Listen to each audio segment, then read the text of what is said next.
How Japan got rich after World War II. In August 1945, Japan was ash, not metaphorically, literally. 67 of its major cities had been firebombed. 2 of them had been erased by atomic weapons in 3 days. Its navy was at the bottom of the Pacific. Its army was surrendering on a battleship it no longer owned. Its currency was collapsing. Its people were starving. Economists at the time gave Japan maybe a generation to recover. Some didn't think it would recover at all. 25 years later, Japan had the second largest economy on Earth. That's not a typo. Second, behind only the United States, a country that had been reduced to rubble in 1945, was, by 1968, richer than the Soviet Union, richer than Germany, richer than the entire United Kingdom. How does that happen? How does a country go from total destruction to economic superpower in less time than it takes most countries to build a highway? The answer involves a burnt general, a Cold War, a borrowed playbook, and one of the most deliberate economic experiments in modern history. And once you understand how Japan pulled it off, you'll start seeing the exact same fingerprints on every Asian economic miracle that came after it.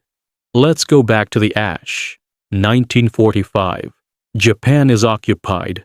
American soldiers are on the ground. Douglas MacArthur, Supreme Commander of the Allied Powers, is now effectively running the country.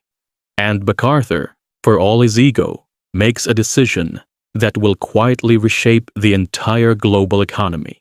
He decides not to punish Japan the way Europe punished Germany after World War I.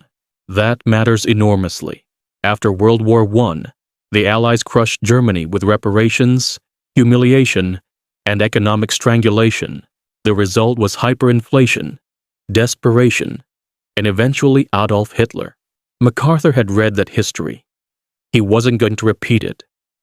Instead, the United States does something almost absurd given the circumstances.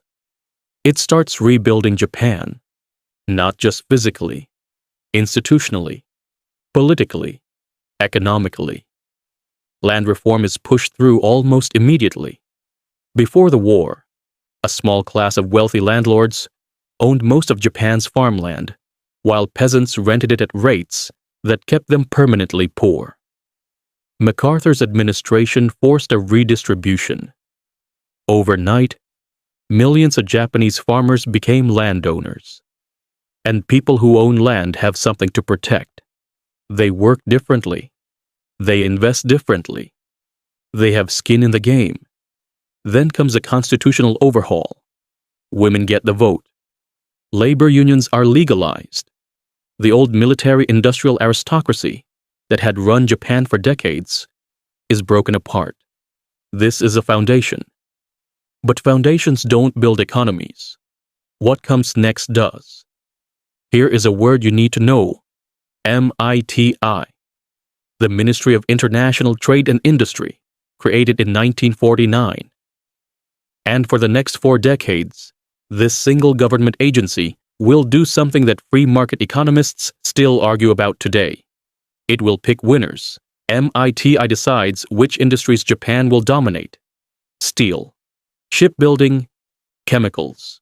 Later, automobiles. Later still, electronics. And then it does everything in its power to make sure those industries win. How? First, it protects them. Foreign companies trying to compete in Japan face enormous barriers. Tariffs, import restrictions, bureaucratic walls so thick that most foreign firms simply give up. The domestic market belongs to Japanese companies. They can grow, make mistakes, iterate, and scale without being killed by cheaper foreign competition before they're ready. Second, MITI directs capital. Japan's banks are essentially instructed on where to lend, and they lend to the industries MITI selected. This isn't Soviet central planning exactly. Companies still compete with each other. but they compete within a lane that the government has already chosen. Third, technology. Japan doesn't invent its way to prosperity. It buys its way there. Japanese companies license American and European technology, pay the fees, reverse engineer the products, improve them, manufacture them cheaper, and then sell them back to the world. It's not glamorous, but it works with terrifying efficiency. By the mid-1950s, Japanese steel is undercutting everyone. By the early 1960s, Japanese shipyards are building more ships than any country on earth. And something else is happening simultaneously that almost nobody talks about. Korea. In 1950, North Korea invades South Korea, and the United States suddenly needs an industrial base close to the conflict. Japan is right there. American military procurement floods into the Japanese economy. Factories that had been bombed back to nothing are now running 24 hours a day making equipment, vehicles, and supplies for the Korean War. It's a brutal irony. Japan's post-war economic recovery is partially bankrolled by the next war. But Japan takes that money and does something smart with it. It doesn't consume it. It invests it. Here is the cultural mechanism underneath all of this. Japan had, and still has, one of the highest savings rates in the world. During the high-growth period, ordinary Japanese households were saving between 15 and 20% of their income. That is extraordinary. Americans in the same era were saving maybe 5 or 6%.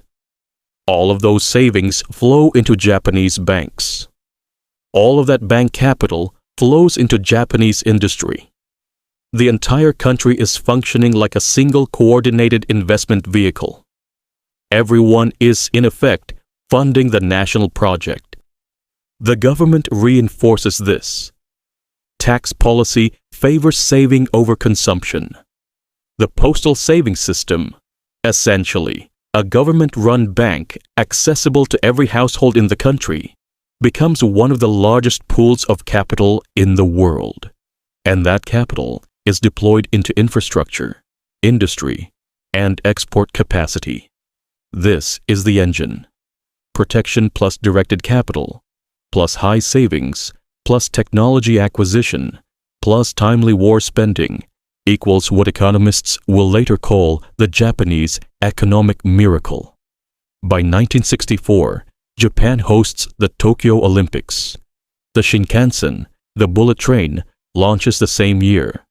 The message is deliberate. Japan is back. Japan is modern. Japan is not what you think. And then comes the uncomfortable part. Because here's what the miracle hides.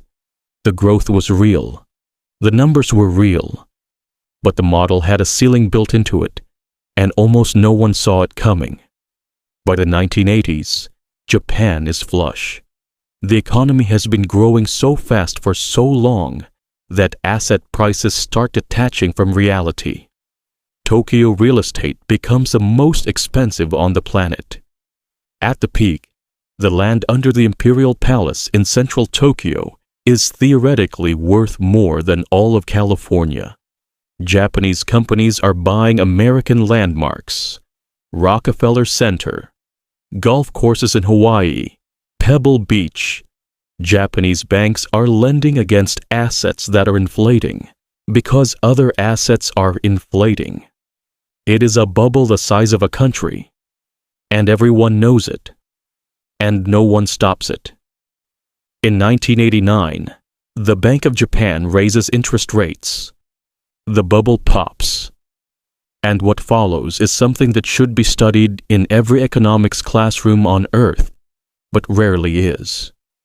Japan spends the next decade, what they call the lost decade, learning that the same tools that built the miracle can trap you once the miracle is over.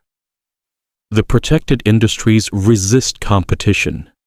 The directed capital keeps flowing into zombie companies that should fail but don't. The banks are technically insolvent but refuse to admit it. The government spends massively on infrastructure, building roads to nowhere and bridges over rivers that barely exist, trying to stimulus spend its way back to growth. It doesn't work. Not really. GDP staggers. Deflation sets in. A generation of young Japanese workers graduates into an economy that no longer needs them, and that demographic scar takes 30 years to even begin to heal. So what is the actual lesson here? Here's the version most people get. Japan worked hard, saved aggressively, had smart industrial policy, and became rich. True. Here's the version most people miss. The exact mechanisms that made Japan rich also made it fragile in ways it couldn't see from inside the success. Protected industries don't learn to compete. They learn to survive protection. Directed capital doesn't always go where it's most productive. It goes where the ministry points. A culture built around saving and sacrifice and group consensus is extraordinarily powerful at executing a plan. It is much less powerful at changing one. Japan's miracle wasn't a template. It was a specific response to a specific moment, built by specific people, under specific geopolitical conditions, that will never exist again in exactly that form. The Cold War. American patronage, cheap technology licenses, a traumatized population with nothing to lose and everything to build. All of it converging at the same time.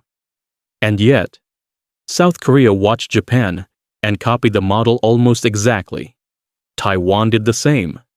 China, decades later, ran a variant of the same play on a scale that would have made MITI's bureaucrats dizzy. The fingerprints are everywhere. Which raises the question that nobody has fully answered yet. Is this model something any country can choose? Or is it something that only works once for the first country to try it before everyone else adjusts?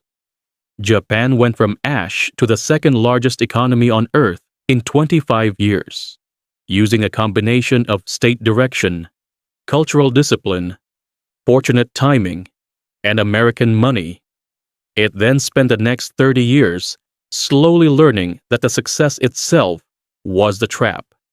There is a version of that story that is inspiring.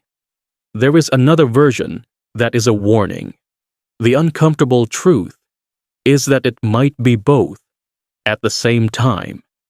And the only way to find out which one applies to you is to already be deep inside it.